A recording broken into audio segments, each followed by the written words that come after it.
ஓம் வரகுணமங்கை க்ஷேத்திரவாசினே வரகுணமங்கை நாயகி சமேதாயம் விஜயாசனாய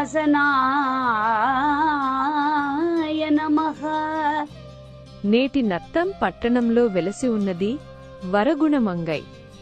ఇది నమ్మాళ్వార్ మంగళాశాసనం చేసిన 108 దివ్య దేశాలలో ఒకటి. ప్రసిద్ధి చెందిన నవతిరుపతులలో ఇది చంద్రస్థలంగా నిలుస్తోంది. ఇక్కడి మూలవారు విజయాసన పెరుమాళ్. ఆయన గర్భగృహంలో ఆదిశేషునిపై ఆనందభరితంగా ఆసీనుడైశంఖ చక్రాలను ధరించి అభయముద్ర వరద ముద్రలతో విజయాసనంలో కూర్చొని దర్శనమిస్తారు. ఆయన కుడివైపు వరగుణమంగై తాయార్ శ్రీదేవి, ఎడమవైపు వరగుణవల్లి తాయార్ భూదేవి భక్తులను కాపాడుతూ నిలుస్తారు.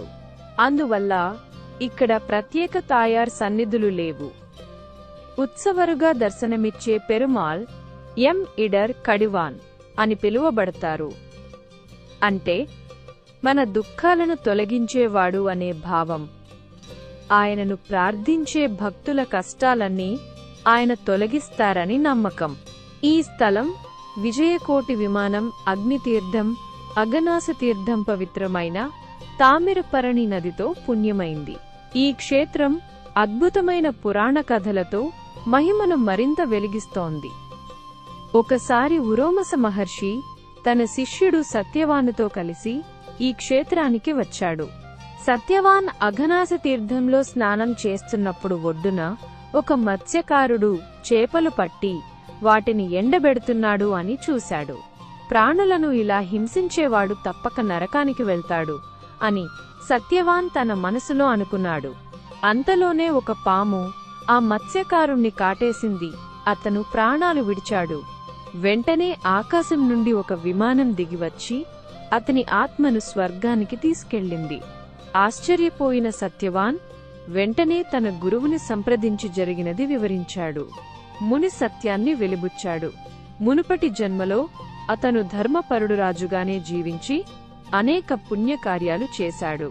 కాని కొన్ని తప్పు సంబంధాల వల్ల పాపం చేసి ఈ జన్మలో మత్స్యకారుడుగా పుట్టాడు. అయినప్పటికీ అతని పుణ్యం కారణంగా ఈ క్షేత్రంలోనే అతనికి మోక్షం లభించింది. దీనివల్ల ఈ క్షేత్రంలో ప్రాణం విడిచిన వారికి మోక్షం ఖాయమని తెలుస్తుంది. మరో పురాణం అగ్నిదేవునికి సంబంధించినది. ఒక దేవాసుర సంగ్రామంలో అసురులు సముద్రంలో దాగారు. ఆ సముద్రాన్ని ఆరబెట్టమని ఇంద్రుడు అగ్నిదేవుని ఆజ్ఞాపించాడు. కాని సముద్రజీవులు నాశనమవుతారని భావించి అగ్నిదేవుడు తిరస్కరించాడు. దీనికి కోపం వచ్చిన ఇంద్రుడు అగ్ని మనుష్యుడిగా పుడతావు అని శపించాడు.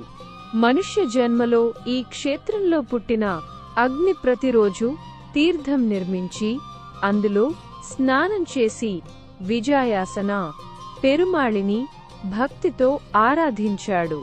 అగ్నిది భక్తిని సంతోషంగా స్వీకరించిన పెరుమాళ్లతనికి శాప విమోచనం ఇచ్చి తిరిగి దేవరూపం ప్రసాదించాడు. అందువల్ల ఇక్కడి అగ్నితీర్థం అపారమైన ఘనతను పొందింది.